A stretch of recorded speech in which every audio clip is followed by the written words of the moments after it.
Welcome back to the Purchasing Made Personal podcast. If you're looking around, you can see this is the first time that we've ever had an in-person podcast. What's going on? Well, we actually are here at Region 8, our lead agency this week, and we have some professional development going on, some new team members going on, all things that you might have seen in other social medias and things like that. But in that regard, we have Jensen Mabe here with us today. Welcome. Excited to be here, Michael. Yep, it's going to be good because this is also going to be one of our unique podcasts because it's really focusing in on vendors, right? Tips, of course, is a purchasing cooperative for public agencies. But what we've really done over the past 20 plus years now is we've actually started teaching vendors how to be successful by understanding the needs of the public agencies that we're also servicing, right? Now, speaking of vendors, if you want to become a tips vendor, it's very easy. You go to our website, you click Become a Vendor, you follow the instructions on getting registered in our IronWave e-bidding platform, respond to an RFP, and through scoring and evaluation, become a vendor, right? And then also for those members, that's even easier to where we have 15,000 agencies that we're servicing across the country with our purchasing system. And to do that is simple. You go online, you click Become a Member, go through the terms and conditions, maybe put the change of venue into your county and state, and that's it. Membership is always free. It's free to use tips purchasing cooperatives. But I wanted to get that out of the way so that we can really talk about what we wanted to do today, Jensen, which was really how do we see differences in running a public sector pipeline from maybe just a standard B2B or private sales pipeline, right? So first glance, what do you think the main differences are that we're seeing, that we're training vendors to overcome, things like that? What are some key identifiers that you would start this conversation off going with?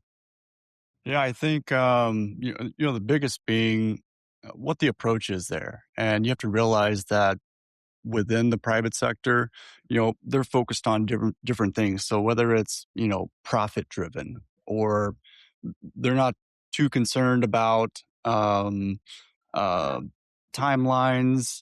There's a lot of differences that come across the board between the two, and for the public space, there's just a different drive there where compliance is probably the utmost importance.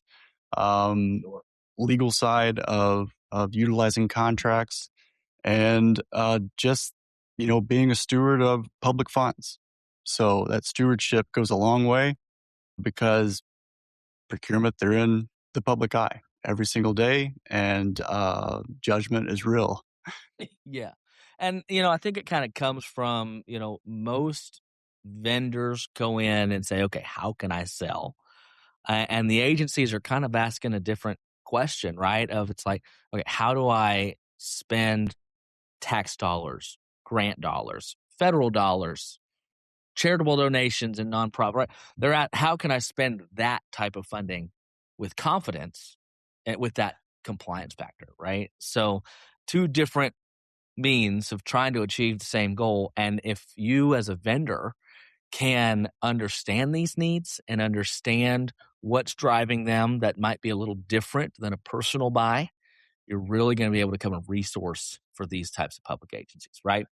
So I guess we got to start to understand the public sector a little more, elaborating on kind of what you said. So I guess the first thing we should do is you know, what's usually the biggest misconception that like a salesman walking into a school district or something would have about about that process and sitting across the table from a public agency buyer? It's kind of funny, but the thing that I hear the most is they think procurement is there, just to issue the purchase order.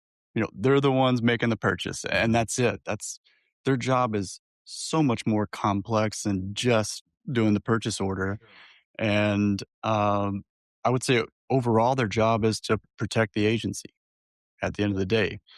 There's so many different levels to that. Buyers are mitigating the risk involved with purchasing, gaining the public trust, and most buyers aren't trying to avoid the purchase process. Yeah. Um, they're just really trying to avoid making the mistake. And I think there's a long time saying of public procurement officials are adverse to the color orange because it's true. Now that's on the crazy side of things when things go bad, but Right. it is a reality at the end of the day. Absolutely. So, okay, so if it's it's avoiding risk and it's protecting the agency, okay, what's the immediate piece of advice that you would give to the vendor before they might have even ever contacted the public agency? I think it's to research first, sell second. You know, understanding the needs of your buyer before you go into a conversation. I hate it worse whenever someone knocks on my door at my home office and it's another pest company and they have the same cell lines every single time. And that doesn't connect with me as a buyer. And in the public space, it's even more true. Mhm. They have to understand the budget cycle. That's a huge piece of the public sector. When it's appropriate to have conversations and know that you have to develop a relationship well before you can sometimes even get to that sell opportunity. Yeah. Okay, so that's really good. That's a really good jumping off point. And so now kind of getting into, okay, I need to build this sales pipeline, right? Because that's what everything on the vendor side is we got to fill the pipe, fill the pipe, fill the pipe, right? So obviously we've got these purchasing cooperative contracts like tips, right? That's why we're here because we're helping public agencies buy and procure, right? But so a lot of vendors think once they got an award contract, that's kind of the end of the line, right? And their sales will kind of automatically keep going. But we found that that's not really the case, right? So one, why isn't that the case? And two, okay, we have a tips contract. Now what? What builds that pipeline? A lot of vendors, they don't realize that getting onto a tips contract, that's just the first step. But being able to leverage that contract across public sector customers, um, that's where, that's the beginning of the sales cycle for them and understanding, the contract creates opportunity, but not demand. Yeah. So I can't tell you how many vendors I talk to that they're, if they're new to cooperative purchasing, they have that mindset of now that I'm on contract, why hasn't anyone called me? And if I have that approach, I might as well still be focused on responding to competitive bids. And, the cooperative space is the complete opposite of what that mindset is. Uh, the reality is the contract opens the door, but it's not going to walk you through it.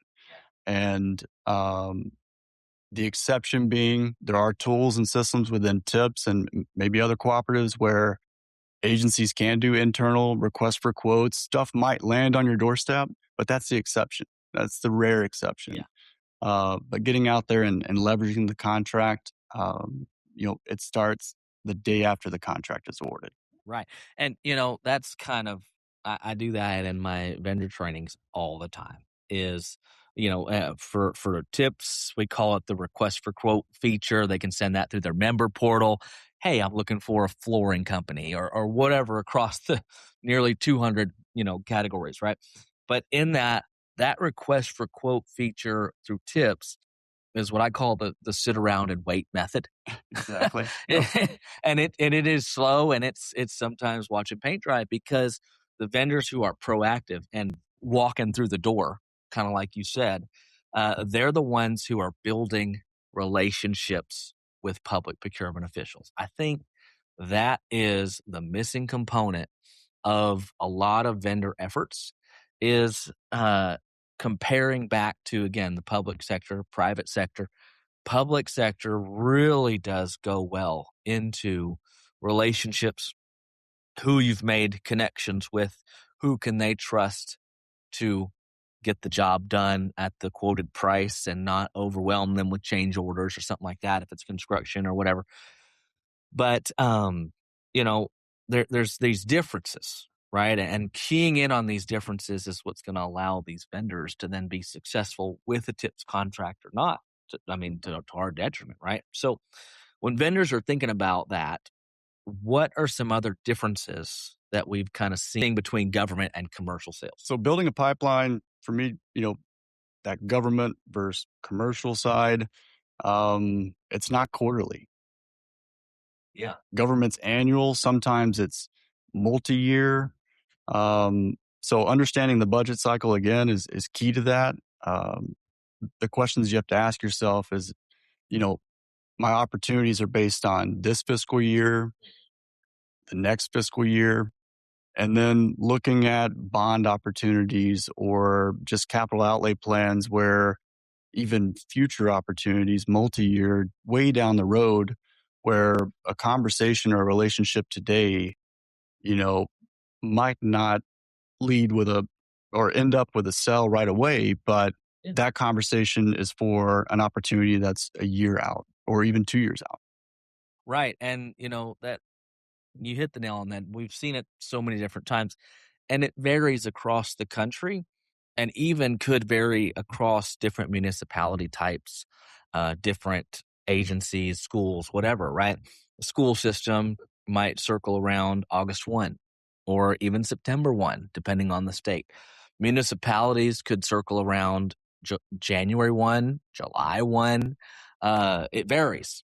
But then obviously understanding the fiscal year of each individual client is definitely something to track down, monitor, have conversations with, because that's when they're readily going to be able to take on new vendors as well. Right. And so understanding the budget cycle. Right. And again, it's all based around relationship building. Right. And like you said, it might be a 2-year turnaround. It might, obviously there's purchases that are one-offs and needed immediately, and now you're the solution that has it. Great.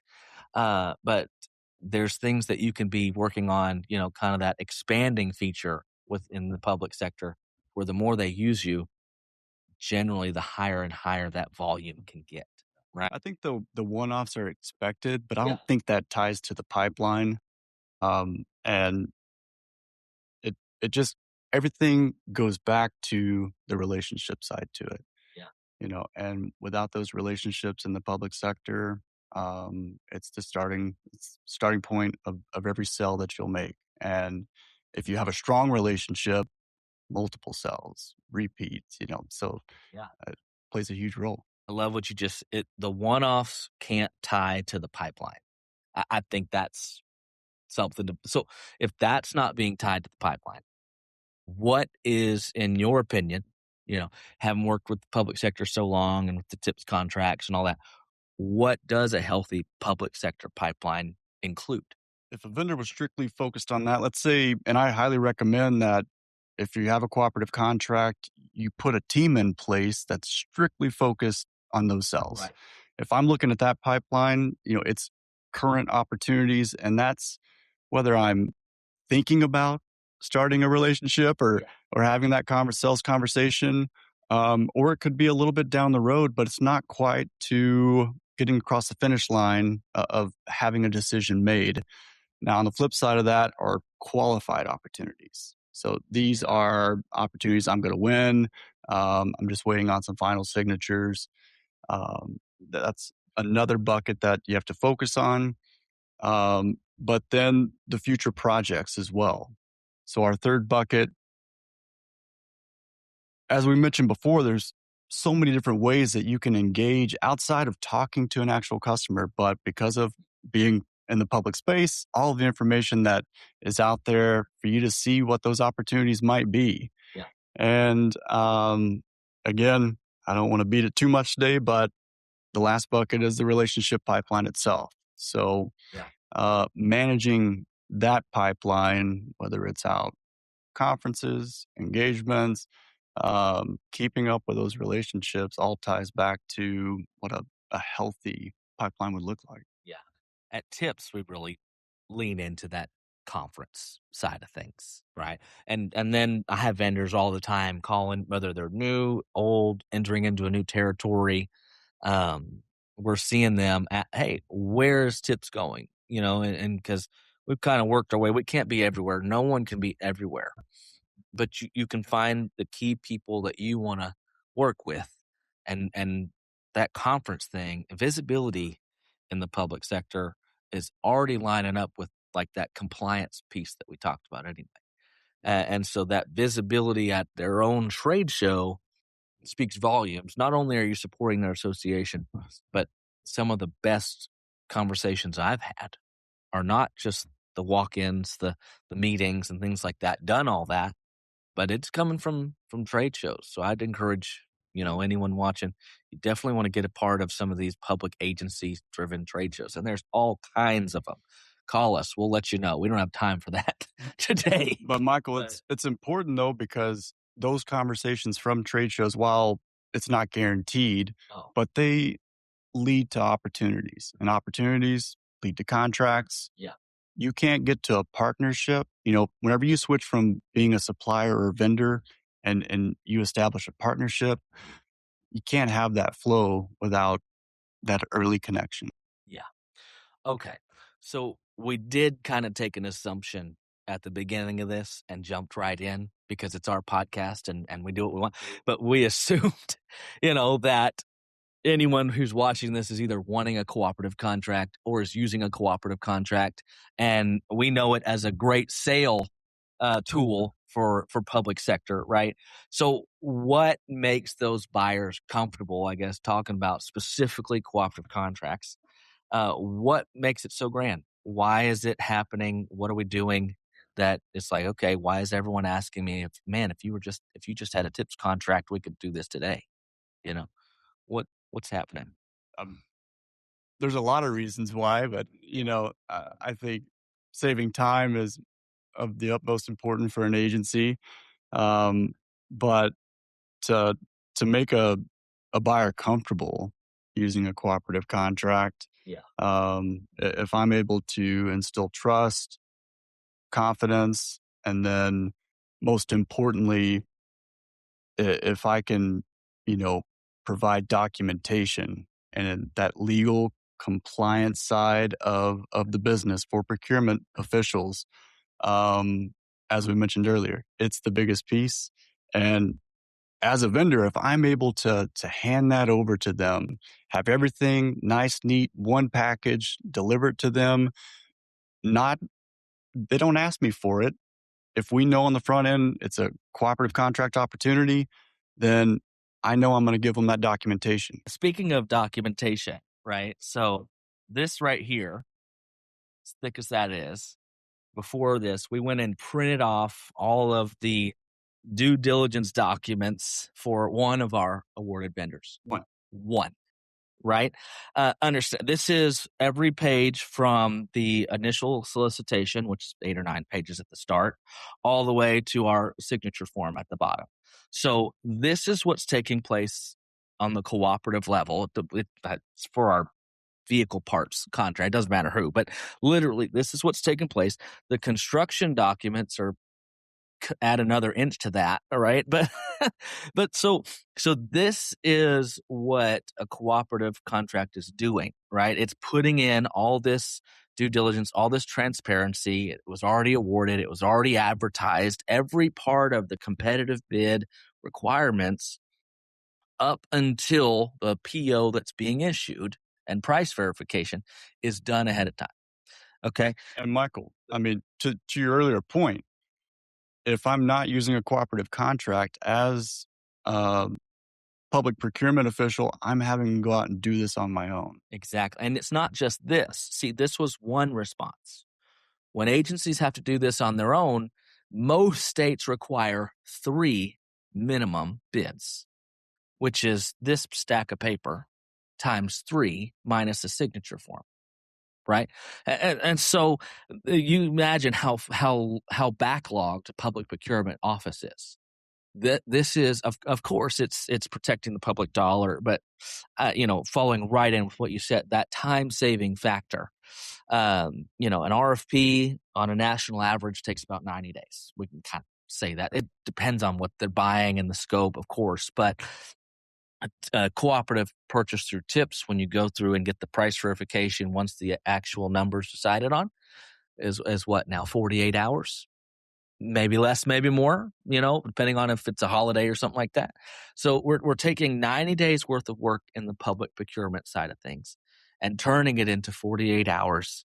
And that audit protection of another lead agency who's already procured this bid, right, is already in place. They don't print it out, right? We did this as an example, but they go onto the website, they download these documents, and they've just completed 90 days worth of work in a matter of 2 days.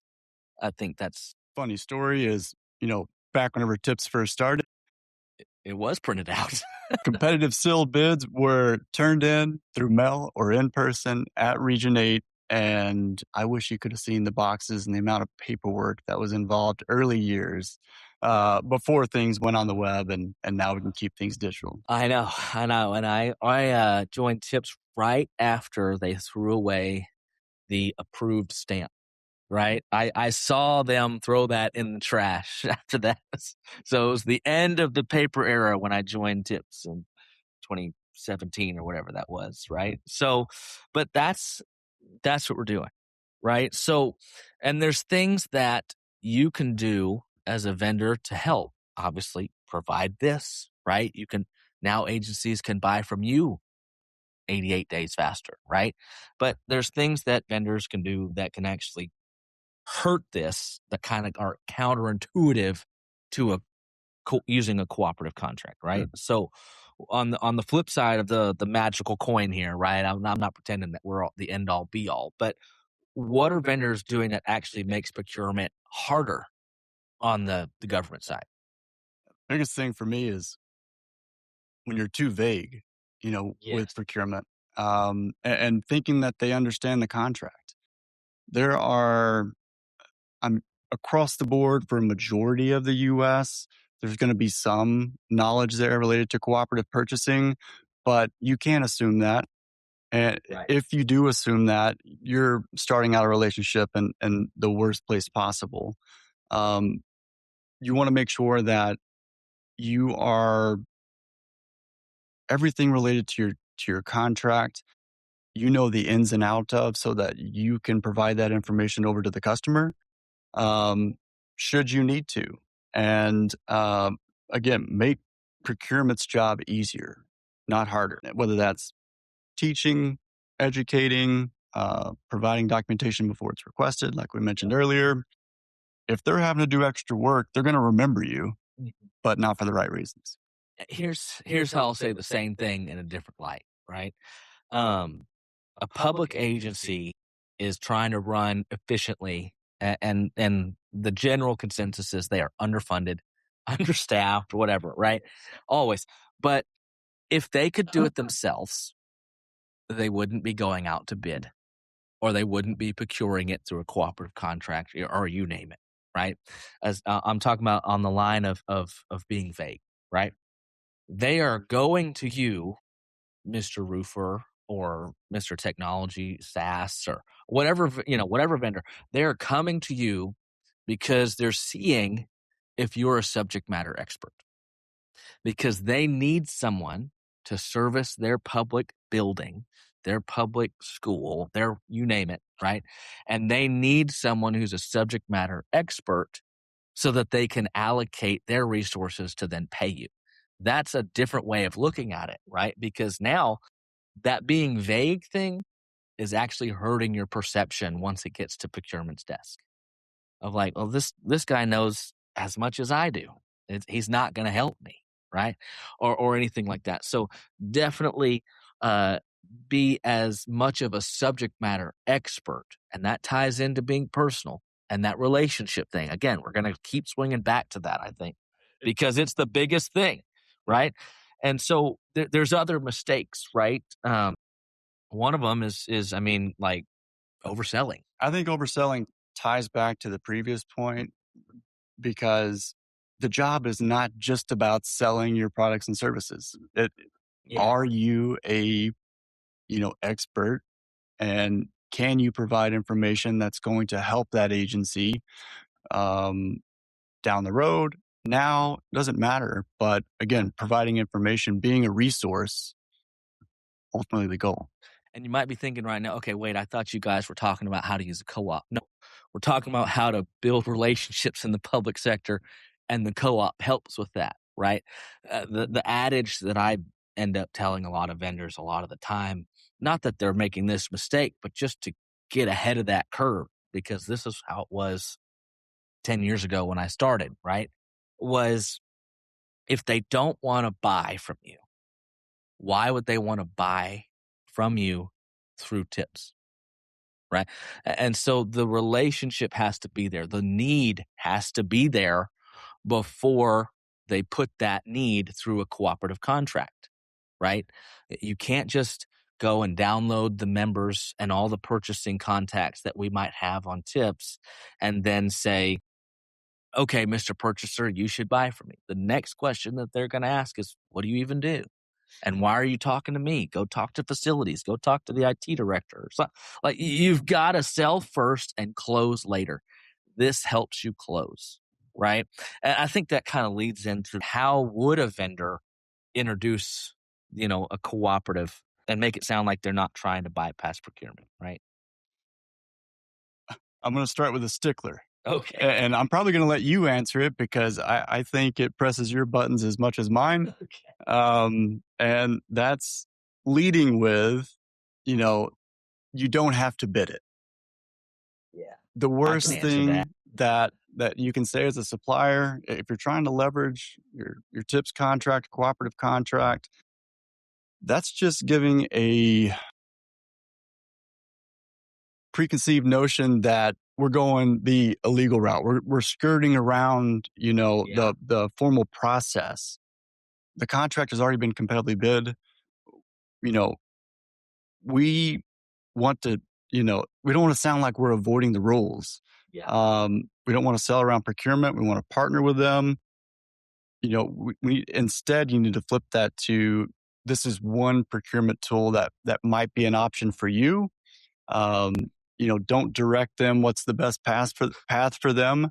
But yeah, one thing to avoid for sure is you don't have to bid it. Yeah, never say when they're saying, "Hey, we're gonna have to do that." A lot of people just naturally will say, "Oh, you don't have to go up to bid anymore," and that is the furthest thing from the truth because uh, we're not bending the rules. We're meeting the requirements.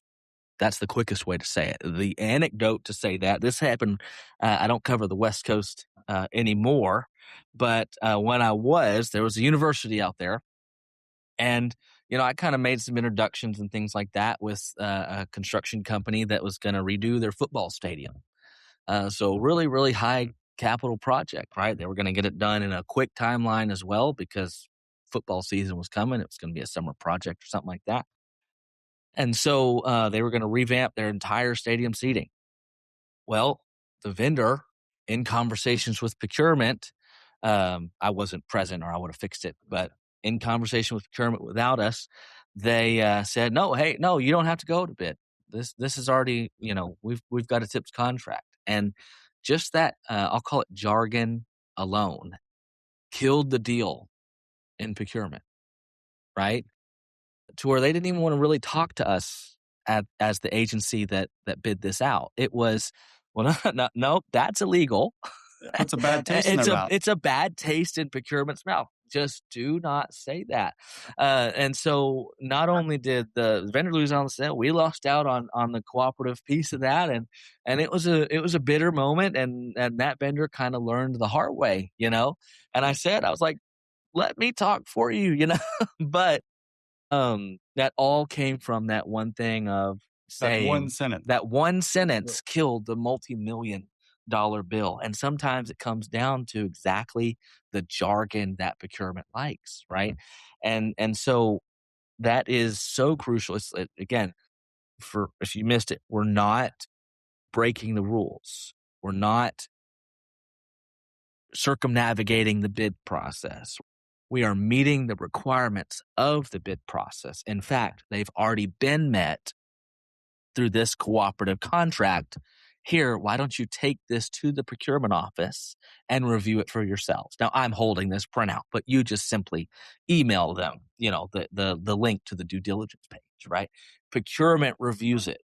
This documentation speaks on your behalf in the procurement office or in the business office or whatever they might call them, right?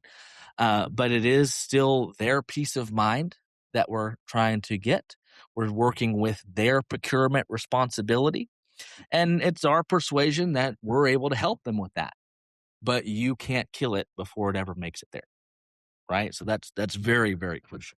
Michael, I actually had a call earlier today where vendor was having some issues with a client that didn't fully understand what they were trying to get across the finish line, and hopped on a call with them, and it was as simple as giving them the contract information, passing over that documentation, and they were happy. They were going to go review it, come back if they had any questions.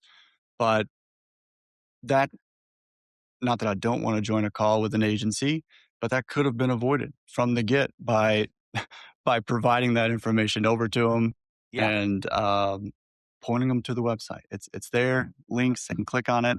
I think, again, speaking to our tips vendors, and again, you might be involved with another cooperative, whatever, okay?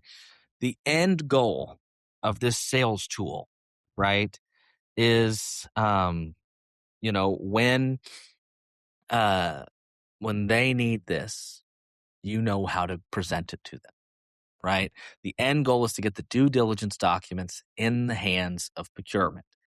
That oftentimes needs to go through your primary contact, be it facilities, IT, bus barn, you name it, right? Generally, it's best presented as a warm introduction to say, hey, we've been working on the scope of work for this deal.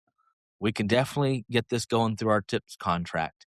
And hey, can you present this link? Here's the link to our due diligence on the tips website. Can you have purchasing review that? Right?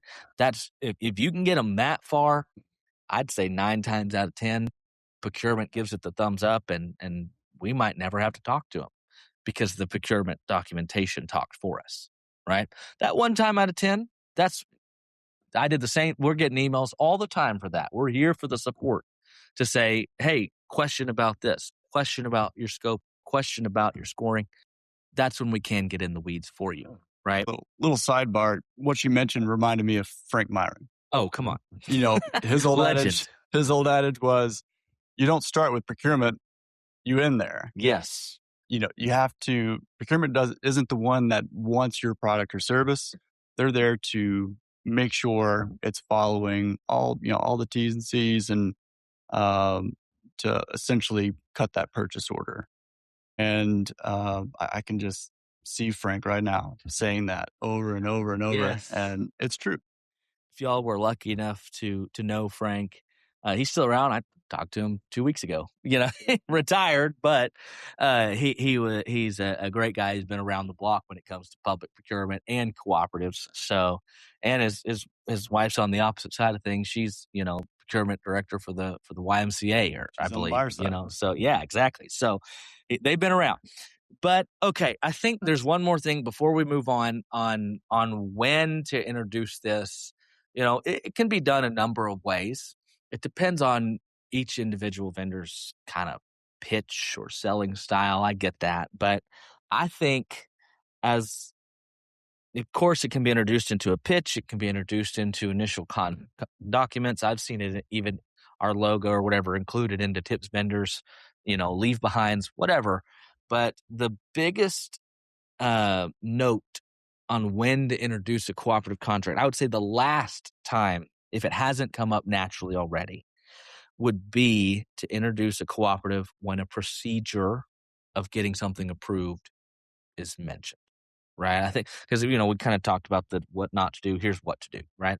So when they say, again, you're doing your sales, you're building your relationships, you're getting all that done, and if the cooperative conversation hasn't come up, or maybe you introduce price last or whatever that is, the vendor then will oftentimes get some type of pushback of hold off or let me get this approved. It could be they might be a real savvy contact that's out of procurement, say, hey, we're going to have to go out for bid for this, or I got to get a board room approval, or I got to whatever that. If there's a procedure to getting something approved when they're buying from you, that is almost your last opportunity, I would say, to introduce a cooperative contract. Yeah. If you've left that tool on your belt that long, then that's your last That's opportunity. your last opportunity. Now, that last opportunity is still very effective.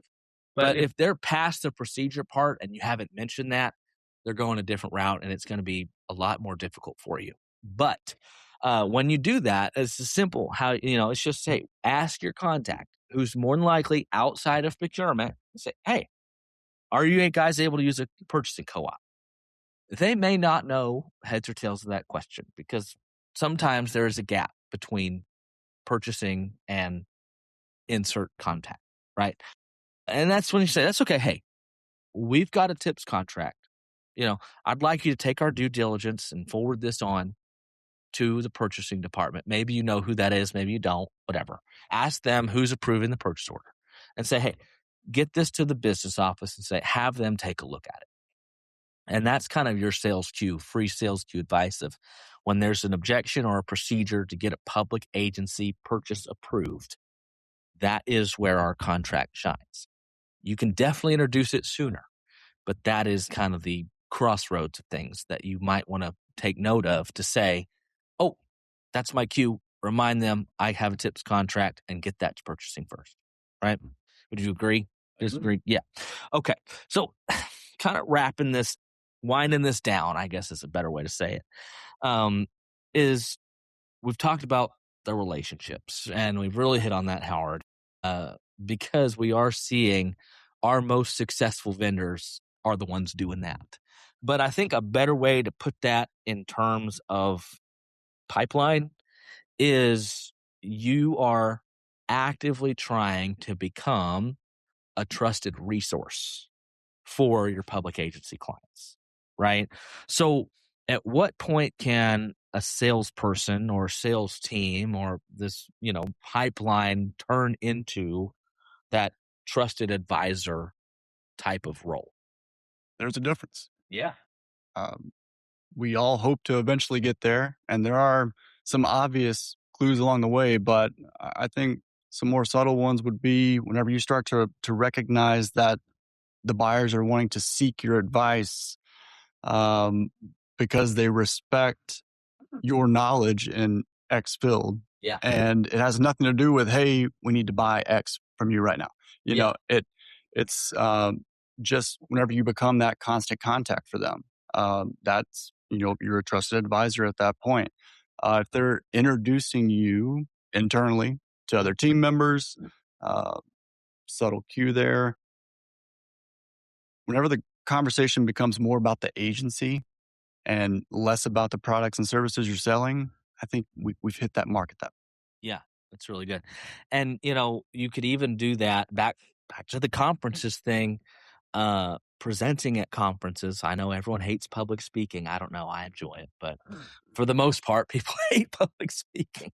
There's a lot of opportunities. There is so many opportunities. We're getting inundated all the time.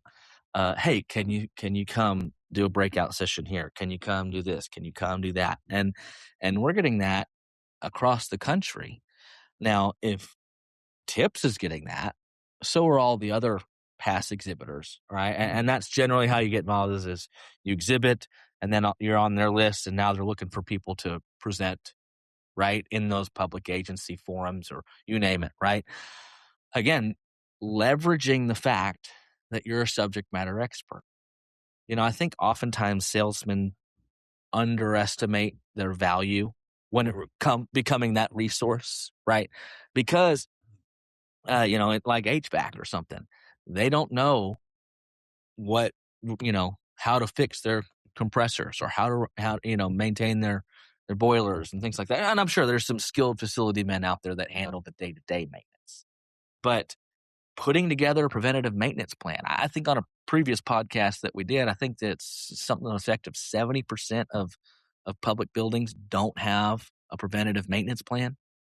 Put that together, right? And that's facilities based, but do the same thing in your industry.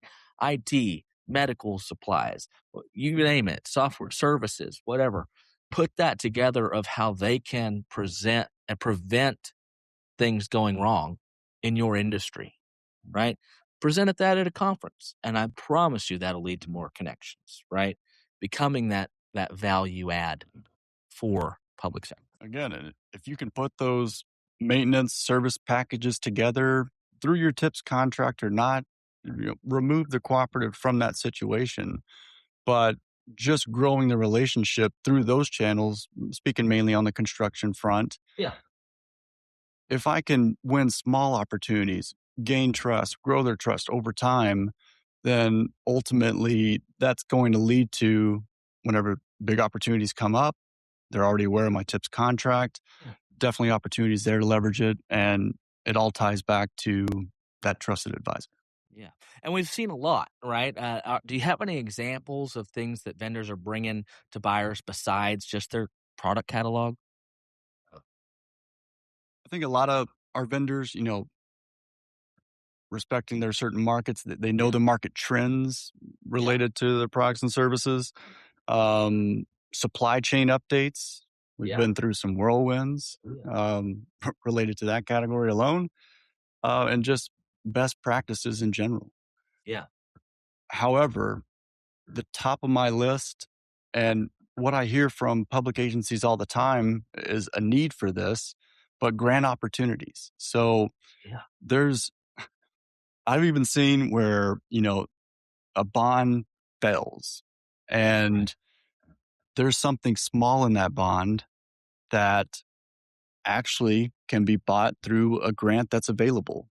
But the process of applying for those grants, it can be cumbersome. And if you can dedicate time as a supplier to understand that process alone, the grant writing process, you don't have to be an expert in it, Yeah. but if I can at least point someone, know about all the available grants and point someone in the right direction, it's a huge advantage to leveraging that relationship even further. Right. I mean, all they got to do, you can do some research in your field, right? Step one, you need a product to sell. Step two, you need someone to buy it, right? And then public sector comes in and they don't have enough money to buy it. Well, that's why all these grants are existing. I guarantee that there's a grant for a public agency in your sector, right? They're everywhere. There are people who specialize in grant writing, right? And you don't have to be that specialist. But if you can know enough to get them connected for them to then have money to then buy your product, you're solving both problems at once. You have things to sell, they have things that they need. You're helping them afford it with these grants. We've seen vendors absolutely just make all kinds of connections and provide resources in that way. Like you said, we're seeing this top of the list. I've seen vendors that have in-house people dedicated to grant writing, and they offer that as a solution for agencies that may need assistance. And what I love about that most is just because they help an agency write the grant, get the money, it doesn't mean that agency is going to spend that money with the vendor. Because you provided that resource, maybe it helps out down the road, but that's not why that vendor's helping them. It's to truly help them. Yeah. And And you might be thinking like, okay, this is beyond the beginner class, right? Well, don't think like that. Like you have the ability to learn. You have the ability to Google, use AI, use something to get this as a win in your belt. And even if you're doing it on a small scale, you're still doing it. That 1% better every day kind of. Don't overlook this and think, well, that's just not for me. No, this could be very successful for anyone that could apply themselves to the idea, you know? So don't think it's too complicated. Just have the ability to learn and do it, you know? So, okay. What do public agencies wish vendors understood about their day to day? It goes back to an earlier point, but purchase orders are the end result. Yeah. You know, procurement touches legal, finance, politics, public trust, ethics, audits. The list goes on, Yeah. and they're juggling that all at once on that one particular purchase, and that's just for one. Yes. On to the next. Every time it's a juggle, and that's why their number one priority is protecting the agency. You have to have all of those factors at play. Yep. Um, from the vendor standpoint, they're selling one solution, one product that day, and that's all they're thinking about. But they're not taking into account everything else that's going on the other side of the table. It's not that simple. And um, at the end of the day, procurement is in the interest of protecting the entire organization. Yep. I can think of an example because we might swing back over to the politics side because you just glazed over that. But Please don't. the the the audit side of things, everything that is around what we're doing, everything that procurement is doing to get your purchase and your sale approved, right? It swings back to future audits and audit timelines or audit responsibility. I've seen it phrased different ways around the country. There can be a 3-year, statute of limitations. There's 5-year, but most of them are around that 7 to 10-year, audit responsibility to where a purchase can be audited for up to 10 years after the fact. And the PO signature, even if they're not working for that agency anymore, and can be called back into responsibility for misappropriation of government funds, which is their worst nightmare, right? When audit time comes to Region 8, you won't find me in the building. I stay away. I respect the people that have to endure that process, but it is stressful. It is stressful. Well, here's how being a resource in the public sector can be if you have a cooperative contract, right? There was a school. They used an HVAC company. I'll just say it was in New Mexico, right? This was last summer. They did a summer job. They totally overhauled their system. I think it was ended up being north of $7 million. That then went through tips in our local purchasing system, right? And we got all those I's and T's crossed, and we just move on with our day. It's not like every purchase is getting audited that day. Well, before Christmas break, so project probably finished around August 1. Within 4 months, $7 million spend caught the state's auditor's office eye, right? So they come knocking. They called me luckily I was in a time zone ahead of them, but they called me 7 a.m. New Mexico time. And they're saying, hey, remember that purchase, $7 million HVAC? Oh, of course. Yeah. Everything good? Well, the auditor's in the door. Okay. Well, did you download that due diligence? Well, can you show me where? Yeah. Okay. Quick, go to the website, type in the vendor's name, see these 4 documents. Yeah. Download those, get them to the auditor. The auditor's on speaker while we're talking about this too. Right. And I said, now I know for a fact you got the pricing compliance done first, right? Yeah, okay, pull up that email. We sent you a compliance letter, right? Now, you got the 4 due diligence documents because we break it into 4 sections, right? You got the 5th one, which is a compliance letter. Now, where's your board resolution, right? Okay, hand that all over to the auditor. And before the school day started, the auditor left, right? And that's happening in New Mexico, on a random Tuesday for these public agencies, right? And that's the value of a cooperative when it comes to their day to day, Jensen, I think you can talk more on this too, is like, sometimes it's even faster. We're based in Texas, right? Like, Let's see, places where, auditors are used to seeing Our a logo and tips banner. package Yeah. put together. There are some auditors out there that whenever they open that file, there's still key things that they're looking for in that, but they know where to look, and it's an easier task for them to get through that particular purchase than others. Yeah. Now think about this. How likely is that New Mexico agency to use that vendor again? Pretty high, especially since they just passed an audit in less than 2 hours, right?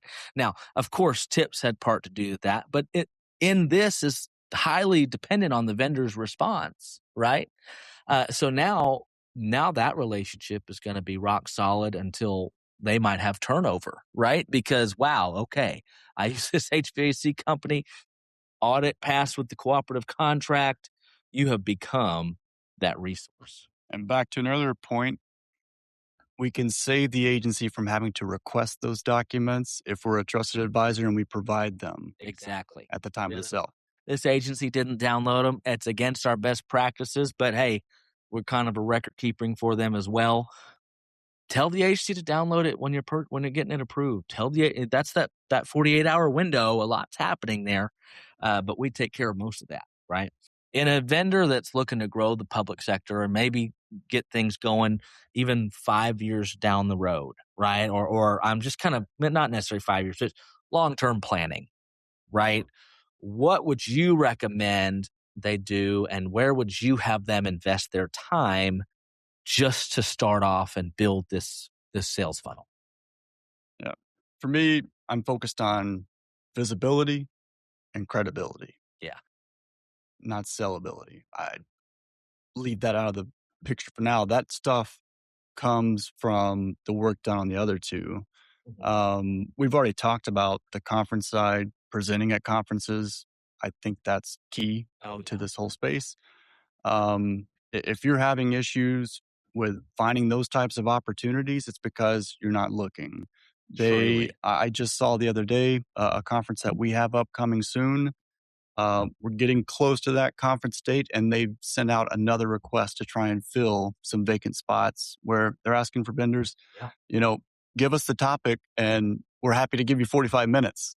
You've done them. I've done them. Yep. They're great. I got a request for one this morning. And I connect with people that are in my sessions after every single one of those, every single one. Absolutely. So that there's definitely value add in doing that. And then just involvement with procurement associations across the U.S. There's a lot of different associations that you can be a part of.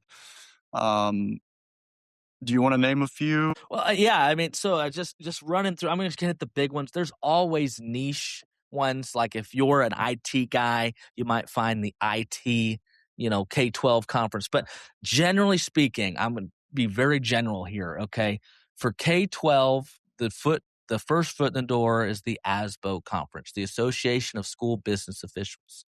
Every major player, whether it be IT, facilities, superintendent, you name it, they're attending the Association of School Business Official Conference. There's a national presence. There's also generally a state-by-state presence. You know this, Jensen, already, right? For municipalities, at least on our side of things, again, there's more niche conferences, but foot in the door conference is NIGP. It's the National Institute of Government Procurement, right? And we see cities, towns, state level officials attending these national events, and again, state level events. That there's usually, I'm talking 70 a year, and some locations even meet twice a year. So the opportunity is out there, right? And so that's K-12, that's government. That was my first on the list there. NIGP, as a foot in the door, whether it's a local chapter or the national show. Right. You can get these whether they're within 2 hours of you, or you go to the national show, and those national shows move around. Like NIGP for the past couple years. Last year was at Charlotte. Last year was Denver. The year before that was Charlotte, North Carolina. This year, Columbus, Ohio. This next year, 2027, at this time is going to be Kansas City. Right. So those move around. Definitely worth tracking depending on how wide your service area is. So that's K-12, that's government.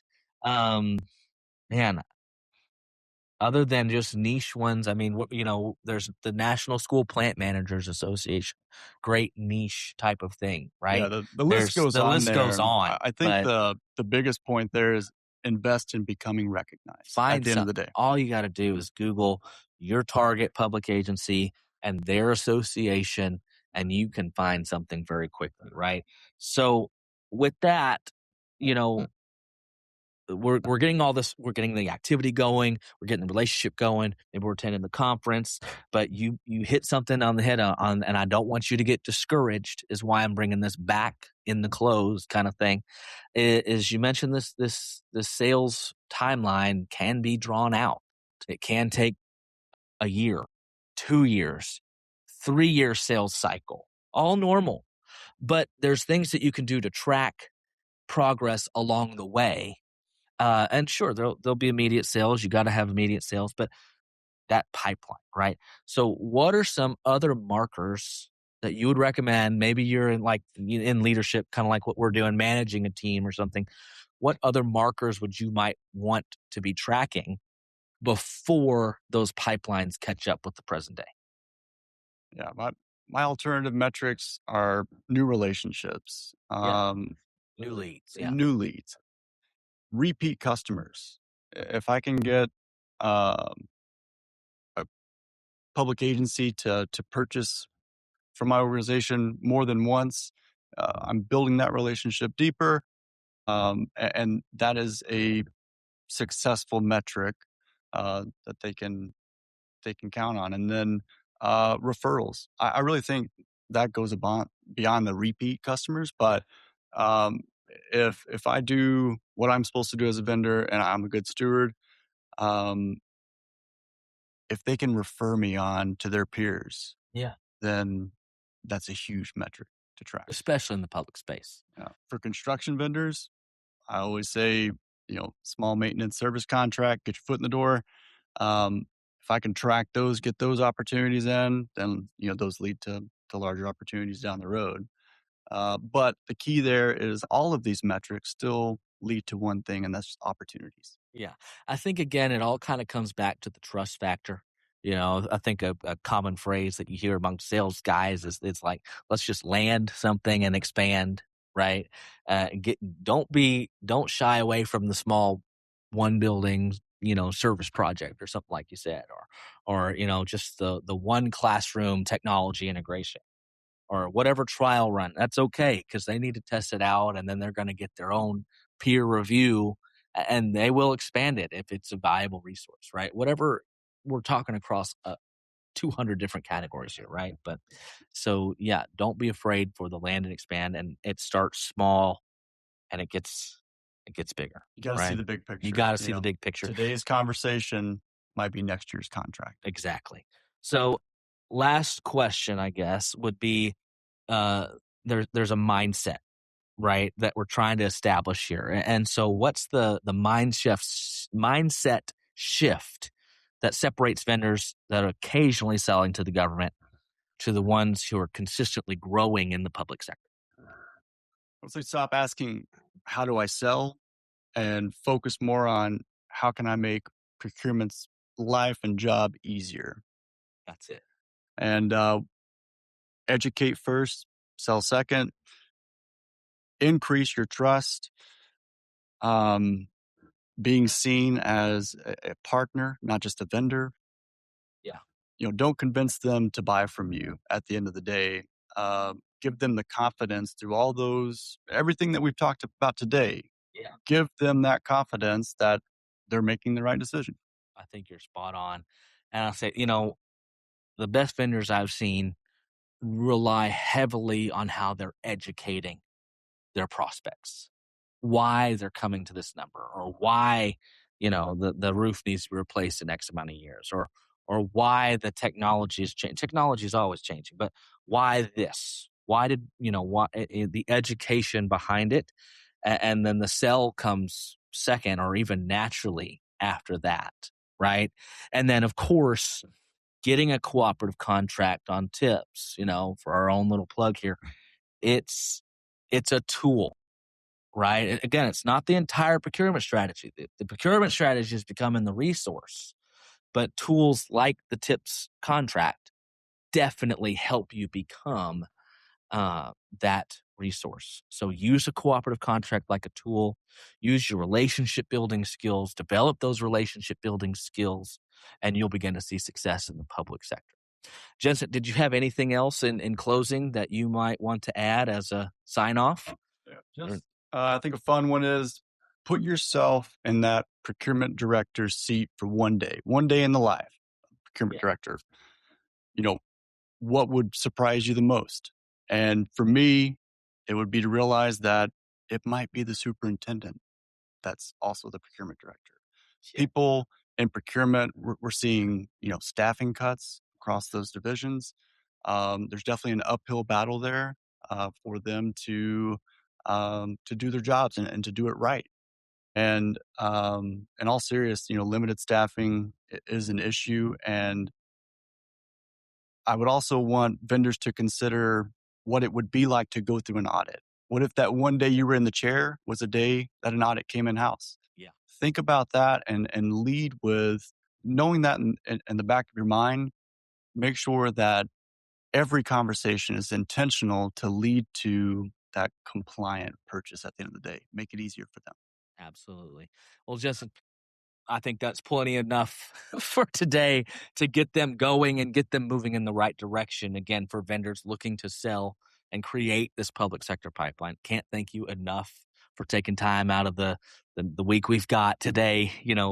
As we're today, like I said, we're doing all this professional development and training and learning how to better serve public agencies ourselves. So thanks for sitting down in person for our very first in-person interview. Loved it. I already told you at the beginning of the podcast of how to become a vendor. If this is a resource that you're looking for to service over 15,000 agencies, I think now, who are using this type of procurement system, and we'd love to have you on. Until next time, we'll see you then.